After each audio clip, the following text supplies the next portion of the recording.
What's up everyone, I am Lolise and welcome back to my channel. Today we are going to actually cover something I actually did not expect. I feel like I say that a lot, but I really didn't expect this, and this is Def Noodles' apology tour. I actually made a video, not my last video, but the video before, kind of like just a little update about what he's been doing and a little clip that I saw where he was experiencing or expressing remorse rather. In that I said I didn't really know if he was going to continue to try to overhaul his public perception, but it appears he's going to. So we're going to dive into all of the stops on his tour. But before we get into it, if you haven't already, please don't forget to like and subscribe and hit the bell icon so you get a notification every time I post. And please don't send anybody that we talk about in this video any hate, negativity, nothing like that.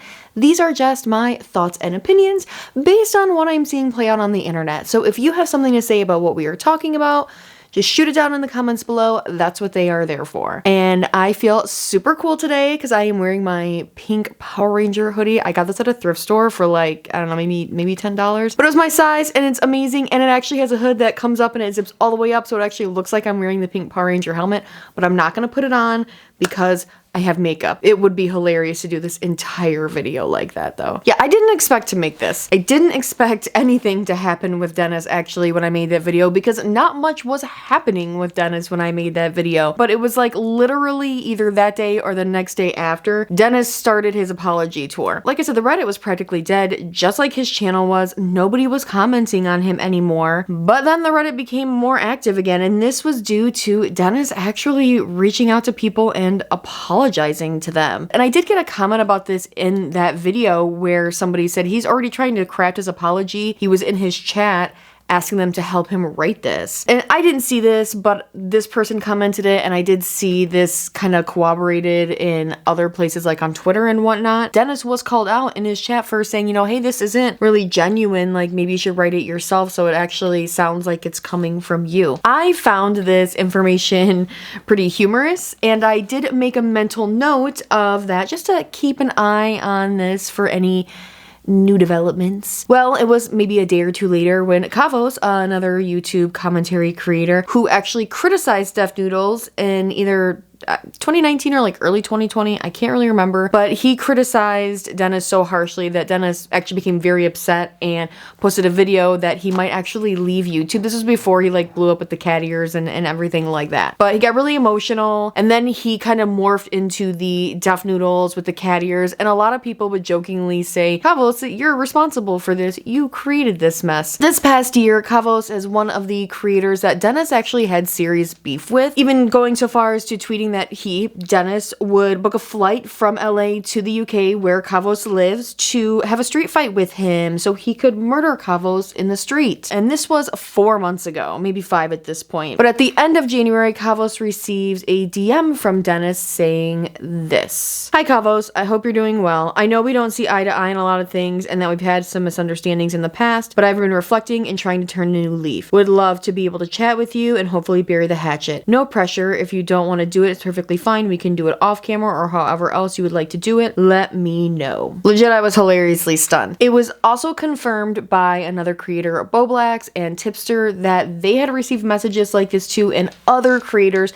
had received messages like this. I didn't receive a message like this, but I never really engaged with Dennis except for the videos that I made and then just being blocked by him. I didn't get an apology, not that I think I deserve one. And a interesting reply in this thread of tweets with Kavos was from Steven, Dennis's like second in command, if you will. Well, former second in command, that is. And he said, how the hell are you gonna get an apology before me and Corey? And I do recall a couple months ago I saw a tweet, it was on Reddit, from Corey, and it was kind of alluding to the fact that he had maybe been screwed over by Dennis, like maybe he hadn't been paid. I cannot find this tweet, I cannot find this Reddit post, and I can't remember exactly what he said, but it started the conversation already that maybe Dennis wasn't paying him. It seems Steven, who was almost, if not on all of Dennis's podcasts, all of the roast battles, and was involved with all of the comedy shows, was not paid either. And it had seemed recently that Steven, who was on all of Dennis's podcasts, was at all of the roast battles, and was involved in all the comedy shows, has been kind of MIA. Well, anyway, Dennis reaching out to Kavos got a lot of people's attention, and he actually did an interview on a very small channel. Now, no shade, this channel is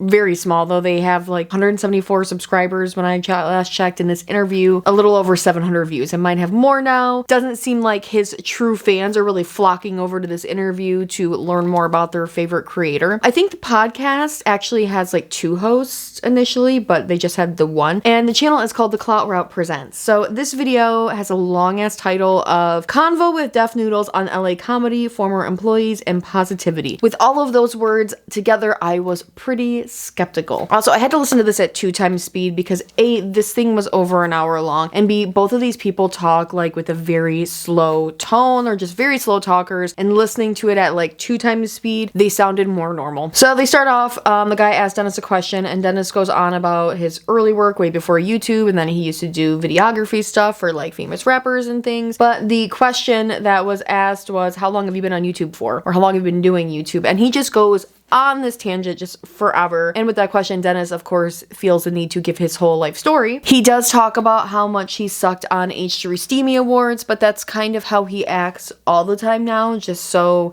tired and unenthused, and like I don't see a difference. That's how he is now on everything. Then it seemed very different from all of the other stuff that he was putting on YouTube, but now that is just very much like who he is. And he's so long-winded and self-deprecating through this entire interview. Honestly makes it difficult sometimes to ask somebody questions when you know like that's just where their head's gonna be the whole time. The host does try to bring up Keem and Salvo. Dennis kind of shuts that down, saying he can't really talk about Keem due to the lawsuit, thus confirming the lawsuit against Keemstar is still happening. And they segue into Salvo, and if they have chatted since he pushed him off the stage. We know they kind of did once because Salvo became demonetized, and actually Dennis stepped up to support him, privately messaging him on Twitter and then actually publicly tweeting about it, which was a little surprising. And Salvo, I know he is going through some major stuff. It seems very gross, whatever is going on there. So, and they kind of like talk about that a little bit. I know a smidgen of what's going on there. I started looking into that stuff, and it all made me just very uncomfortable. So I just was like, you know what? I am gonna step back from all of this. I don't know if I can handle this. Anyway, back to the interview. Dennis also states that he can't discuss his situation with Tiana, his former employee, because that is also a legal matter. So he is still actively in a defamation lawsuit with a 19-year-old who I think does DoorDash. Like, grow up, you dude. You're 37 years old. Grow up. So since Dennis can't talk about 2 major stories that he was involved in because he's made them into legal matters, the host then tries to change the subject and talk about these apologies that he privately messaged to people and how he wrote them on stream with his chat. And Dennis just goes on a tangent for, I'm not even kidding, like this is at least a good like anywhere from 3 to 5 minute tangent about watching 80s aerobics videos on his stream. Like how crazy they are, and there was a Key and Peele sketch where they were making fun of it. Stay on topic, stay focused. This guy literally asked you a very specific question, and he spent several minutes talking about 80s aerobics videos. I mean, it's so bad that he actually forgets what they were even talking about and what the question was in the first place. Anyway, he does get back on track, and he says that he and his chat have been talking about this since October. So if you've been around since then, it doesn't seem as disingenuous as it would as if you were just dropping into that live stream. And you know, he says he trusts his chat, and his chat trusts them. They spend a lot of time together online every day. This is the guy who paints all parasocial relationships as bad. He would tell people they were being weird, they were in weird parasocial relationships with him. This is not any different. He is hanging out on live streams all day and getting real life advice from people who essentially are just text bubbles to him. Like, he doesn't know these people at all. That is a parasocial relationship, and it also seems a little weird to me too. So as long as these people are in his little positivity bubble, parasocial relationships are A-okay. It just, you know, you just gotta worship him. That's all. And Dennis talks about his community and how his community is growing. It is ironic because his community is a fraction of the size of what it was. Sure, he still has hundreds of thousands of subscribers, but his views on his videos are anywhere from 1.5 to the apology video we're gonna talk about is the highest I've seen in a while at 14. That's on the very high end of it, 14K. But now he's on a path to make things more positive, which is weird to me because a few months ago when all of this stuff was going down and he was going crazy, he actually said it was the happiest he'd ever been in his life. So which is it? After talking more about his apology notes, the host dives into the deeper stuff of Corey and Steven. At least with Steven, these two appear to be friends, he and Dennis. They appear to be friends and employees of Dennis. And the host is clarifying that they were actually employed by him, right? Dennis says, yeah, sort of, if that's what you want to call it. You're talking about building a business and you can't even actually put in black and white if somebody is your employee or not. Not good business practices, my friend. So in response to what happened with Steven and Corey, Dennis paints it as you wouldn't understand because you're not in the LA comedy scene and the LA comedy scene is really small. I mean, that's just a saying of saying it's a small world. You can say that about anything. This isn't something that is specific to the LA comedy scene. Maybe Dennis needs to get out of that LA bubble he's been in for so long. But Dennis said Steven went away to New York and then ghosted him. So like Dennis never reached out to Steven to see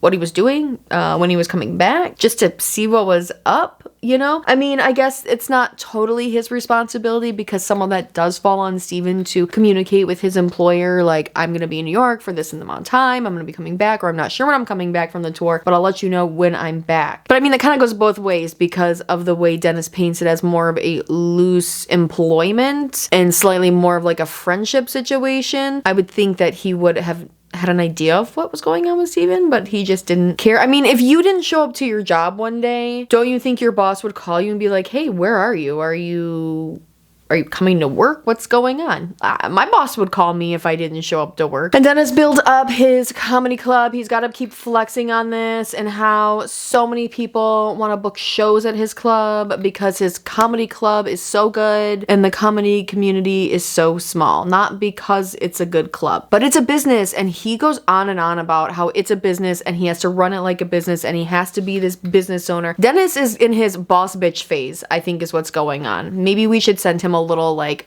desk placard thing that says boss bitch. He says his motto in business is to hire slow and fire quick. Seems like you're gonna not have employees for like very large gaps of time if you're hiring slow but then you'll fire someone quick. I am not the boss bitch that Dennis is. But he just cannot stop trying to brag about his shows and his comedy space and all of that during this entire interview and how everybody wants into his club. It's because it's a space to perform, Dennis. It's not because it's in this amazing club. It's because creatives just want to share their talents wherever they can. So stop making it like this is an exclusive comedy club that all of these people are just lining up to get into. The host presses that, especially with Steven, it did seem a little more personal than just like business. Dennis says, you know, he didn't know when Steven had gotten back to LA, and the host said, you know, well, Dennis should have reached out to him and maybe he should reach out to him now and kind of like mend this situation, to which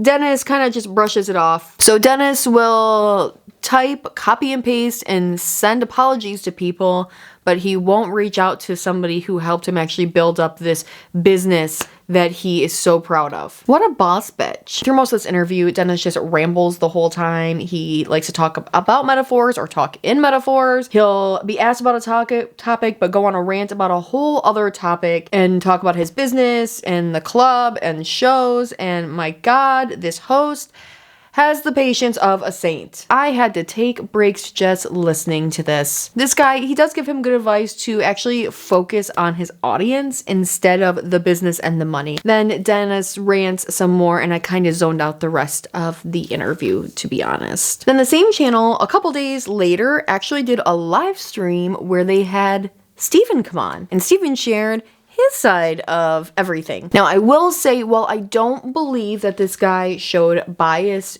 for or against Dennis. It is clear that he does favor Steven because they're friends. It actually seems like, and he alluded to the fact that they have chatted before and that they are more friendly together. So he is a little more biased to Steven, though, like I said, I don't feel like he actually showed any bias to Dennis. He was fair to him in his interview. He let him rant about all of that crazy stuff. So in the beginning, he gives Steven the floor to promote, his shows, his comedy tour, talk about his background, all that stuff that he gave Dennis. Well, he didn't give Dennis the time for that, but Dennis just made that the answer to the question. He also talked about how his work survived, the lockdowns from COVID, and he ranted a lot as well too in the beginning, so I glazed over a lot of that as well. One of the first things Steven talks about is Dennis saying that the LA comedy scene is small. I'm responding with, yes, it is, but scenes are small everywhere. That's not just an LA comedy scene thing. But he also says Dennis wasn't even part of that small world until Steven. Steven is the one who introduced him to people to help get this comedy business of Dennis's off the ground. And while Dennis was procrastinating booking people for his shows, Steven then would step up and make the connections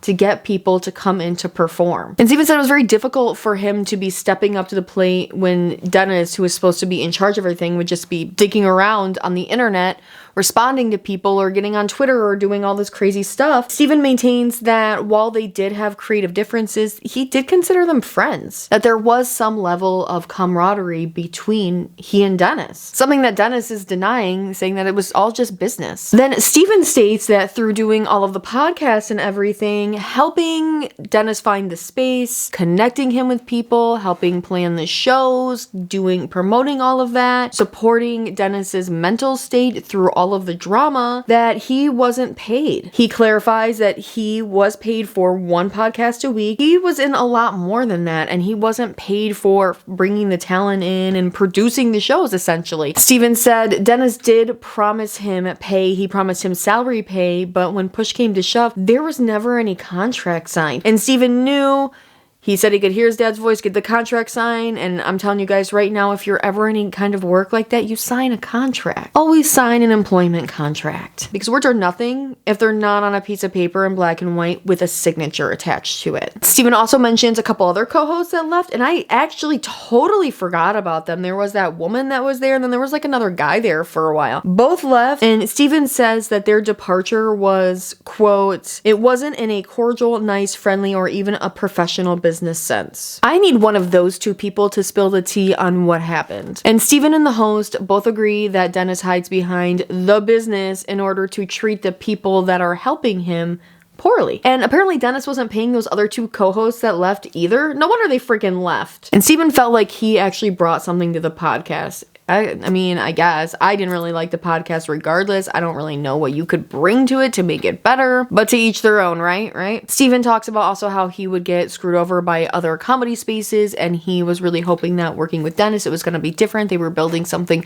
from the ground up, and in the end, even though he did all of the work, he was with him through all the drama, he still got kicked to the curb. And when all that drama was happening, all negativity, like, he didn't like that. Steven was not a fan. They would tell Dennis to just ignore it, but he saw how much negativity it would breed and bleed into the show, especially with having the chat on the wall and kind of, I don't want to say instigating it, but definitely, antagonizing it. Dennis would work to antagonize people. Steven also said that Dennis isn't a comic. He's not a comic. So now he's actually having people audition for his shows, and it's like, who is he to audition comedians when he's not even funny? Steven also hated the idea of the roast battles because Dennis isn't a comedian and he doesn't do roast battles. And you could also tell that he wasn't into the roast battles on the streams. Like, he was putting in almost no effort and was like totally baked the whole time. Listening to this, I do sympathize a little bit with Steven, but then I also just remember that he didn't try to make any of these performances any better, anything that I saw him in. I don't feel like he actively worked super hard in the moments, at least in the roast battles. Sometimes it just seems like he straight up just gave up. That's not a way to improve something. Steven also says he told Dennis to leave Keem alone and was actually surprised when he sued him. Steven also, he does talk about Corey. He says Corey really doesn't want to be brought into the conversation, but they're friends, so he can kind of like give a little bit of insight, but Corey doesn't want Dennis talking about him anymore. So sorry, dude. I will be discussing a little bit just of what Steven said in here, but we're not gonna come after you. Actually, Corey, out of everyone in those roast battles, Corey was probably the only person that I liked and would chuckle at. He was at least a little funnier than everybody else. But he says that Dennis actually never even hired Corey, so he never even had to pay Corey. So Corey was never paid for anything because he was never considered an employee. He was on those podcasts. I remember seeing him on several of them. He also would host the roast battles. I would assume he probably worked pretty closely with Steven too to bring people in, and he didn't make a dime. And Steven talks about how all of the drama that Dennis was building up on the internet really created just an unsafe working environment for them in the club and even just out at home in their real world, because they were getting like threats and whatnot. And this is also what everybody said about the show. Like, these were unsafe situations. There are too many people. There's not enough ventilation. The crowds are getting rowdy because you're antagonizing them. There's only one exit in or out of the entire place. And that stage just looked like it was already on its last leg, even though Dennis said he had just built it. Steven also exposed a message that Dennis sent Corey saying that they were reevaluating the comedy space and that they were ceasing Corey's work. They would no longer be needing him. And all the while they were reevaluating, Dennis was reaching out to friends of Corey and Steven to replace them. It's also weird that Dennis reached out to Corey but not to Steven, because it does seem like Steven was like a more closer working relationship, but he couldn't even be bothered to reach out to him. And it's probably just because Steven was all the way across the other side of the country and Dennis could just avoid it. He could just avoid it and not have to deal with it. Very professional, Dennis. And I think Dennis was probably like relieved that he could just like avoid the Steven situation for a little while. I kind of wonder if what everybody was saying about Corey and Steven in relation to Dennis was getting to him, and that's why he cut ties with him. Because everyone, myself included, kind of saw these two guys as yes men because they came in when he was becoming unhinged and crazy. Everybody just thought they were yes men that were enabling this behavior. When now we're finding behind the scenes, they didn't really like it, and they were like, can we just stop? Can you just ignore all that stuff? And that could have been part of why he wants to distance himself from them, because he's trying to turn over a new leaf and he can't take that bad with him into the good. And I would also be curious to see what his chat says about all of this. Steven wonders if Dennis saw them as threats because they are funnier than Dennis. Basically saying that Dennis just isn't funny, which he already said earlier. Dennis isn't a comic, so comics generally funny. Then he talks about how Dennis got the employees better health because of all of the negativity and backlash they were getting. Not actually just paying them so they could pay their rent, spending $300 on a mental health app that doesn't even have a real therapist, instead of just helping their mental health by giving them money so they could buy food or pay bills. That makes so much sense. Anyway, both of these interviews were very long, and I am very glad the next part I'm going to be talking about was actually so much shorter. And that was Dennis's actual apology video. It was only 5 minutes long. Thank Whitney. The video is titled About Last Year, and it very much, just the title gives me like a I Know What You Did Last Summer kind of vibe. What are you waiting for, huh? What are you waiting for? And the video is now at 14K views, which, like I said, is on the higher side for his channel these days. He filmed this in a hotel because apparently he's traveling. And Dennis has considered making this video for the past few months because he's been reflecting with his therapist, friends and family, and his chat. But he does regret a lot of the choices that he made last year. He thanks those that stuck by him and apologizes to those that he affected. Some of the ways that he responded to people he feels don't really reflect who he is as a person. And he apologizes for the videos that he made where he would attack people's comments about him when they were concerned about what was going on. His fans were showing concern for his behaviors, and he would make videos bashing them and driving them away, which was what he said he wanted in a Twitter space that he did with Adam McIntyre. But now he deeply regrets that, and that's probably because he is seeing the after effects and how that's really gotten to him and affected his wallet. But now he's come back to reality and he sees all the crap that he's done and how he's ruined his career. And it's been through the parasocial relationships of his few remaining true fans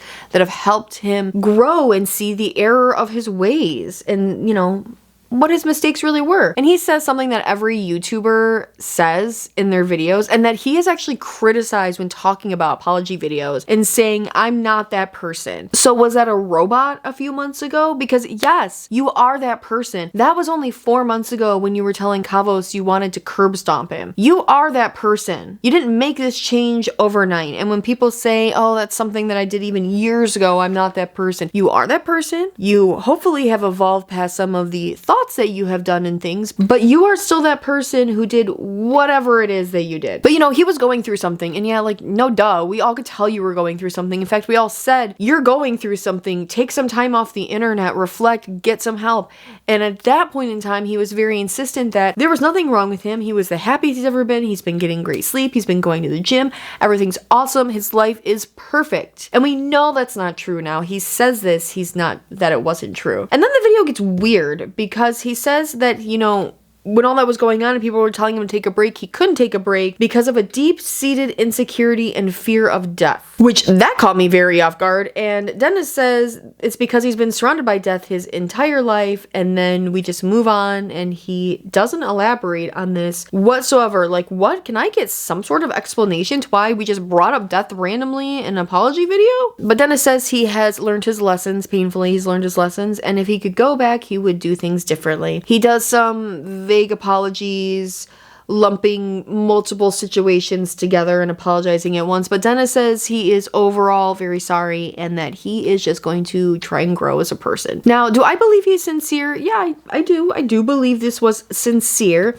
Like I said, I think he's learned very hard lessons. Like I said, I think he's learned some lessons, some very hard lessons, some lessons that he didn't need to learn. Like, he didn't need to go through all of this. I mean, he could have either just used common sense to know, like, his actions were not good, or just listened to everyone on the internet that was telling him he was making some bad choices. At the time, it seemed like he thought he was just invincible. But his fall was hard, and it is 100% his fault, and he sees that now. But at the time, he had no shortage of advice coming from people, and I must admit, all of this did surprise me. You know, I didn't expect Dennis to do any of this, send out apology messages, make a video like this, but he's got his business to consider, so I can understand, you know, being a boss-ass bitch, you gotta put the business first. And then just when I thought I was done scripting this whole video out, Dennis actually put out an addendum to his apology video, adding more to his apology, I guess. And it was so much longer than the apology. It was 19 minutes long. And it is called About the Apology. It is currently, at the time of filming, it is at 5.2k views, so half of what his apology was. I think people just don't care. He spends a good chunk of the video like reading comments. He even starts off the video reading comments in response to, you know, his new turning over a new leaf. Goes back to the fact that he has made some mistakes, and even before he went on his, you know, crazy unhingedness, or as he calls it, off the rails, he reflected and he felt like even his content before was negative, the way he like attacked people or would frame certain situations in a negative light. And he feels like he just got caught up in, you know, being clickbaity to get views, and how he felt like that's wrong and negative, when in reality, he still does this. He still does this exact same thing. He has made a few videos about a young woman who I believe it's an endocrine disorder that is causing this. I don't know. I haven't really actually watched her show. She has a TV show. Anyway, this young woman who is in her 20s, because of what I believe is an endocrine disorder, her body did not develop past the age of 8. So she looks like an 8-year-old girl, body-wise. The way she acts, the way she talks, she can drink, she, you know, gets a tattoo on her show. She is experiencing life as a 20-year-old. She just looks like an 8-year-old. And there is a TLC show about her, so she is up for fair game to like talk about. And a lot of people like to talk about TLC shows. I've considered them myself, but they're overwhelming sometimes. But if that's something you're interested in, let me know. Anyway, back to this. But Dennis has made 3 videos now, and in every video he always refers to her in the title as 8-year-old woman. Guy falls in love with 8-year-old woman. And that's just clickbaiting itself, because she's not 8 years old. She's in her 20s. So that's clickbaiting right in itself to get people to draw in. And then in at least 2 of the thumbnails, the text is police involved. And this is the grossest kind of clickbait, because it's kind of insinuating that there's like inappropriate things happening with minors, or that this guy is attracted to this woman because she just looks very young. When this woman deals with enough struggles on her own, like Dennis is sitting here making clickbait stuff, but then he says he doesn't want to do that anymore. Like, he feels bad about that stuff. But it's the same stuff he is currently doing. Like, his last video on this person was, I think, the video before this. I also found it ironic that he made a video about the YouTube creator Darman not paying his employees when Dennis doesn't do that either. I don't see any videos on Dennis's channel about him not paying his own employees, but you know, let's get back to this apology part 2. But he keeps talking about how he's like not gonna cover a YouTube drama or like Hollywood gossip, reality TV show things, but that's literally all he's doing on his channel still. He's actually posted videos since this video, and they are that. The last video I saw on this channel was a video about Big Ed. So I don't know what he is doing. I don't know if he thinks this is different. Maybe it is because he just has zero energy and no jokes. And side note, what is this background that he keeps sitting in front of? It's just a beige wall with some black cords on it. Come on, you're a boss bitch, Dennis. Like, make your place look aesthetically pleasing for us to watch, instead of that you're like in a back corner somewhere of a rundown building, which might be the case. Then we get more apologies to fans while he is reading comments, and Dennis said he felt like he had to address all of this, and I think it's for him to like clear his conscience and like cleanse his soul, which he kind of like says in different words later on. And I do see all of this as sincere, once again, because now he can see the ramifications of his actions. He admits that he was in way over his head when he was in the midst of all of that, and that he was lashing out more and not sleeping because he had so much on his plate. He was becoming so stressed out. So that's why he acted like a cranky toddler for months on end. Take a friggin' nap, dude. But now he's sorry, you know, and he's grown from that. This is a 37-year-old grown man. He's already grown. So as a grown 37-year-old man, you should know that all of the actions that you were taking before were, in poor taste. He also talks about how like this is his legacy and he wants to turn his legacy into like a positive thing. I think you've probably already tarnished your legacy, and this is always going to be a huge part of it. And people are never going to forget this. And it's going to be a tough mountain to climb to get over this hump. But I guess over the next few months we'll see if he actually manages it or starts to make a better comeback, if you will. Odd though that he didn't address Steven or Corey yet again in this video. Nothing, didn't say anything to them or about any of his lawsuits either. If he was serious about being positive, turning over a new leaf, he would make those situations right? Whether it be dropping the lawsuits or paying people, in my opinion. Anyway, that's what I think. And that is it for today's video, you guys. There's been so much to catch up on with Dennis. I am spent. I'm spent on that for a minute. I have a couple other videos coming up. Hopefully this week I want to get them filmed.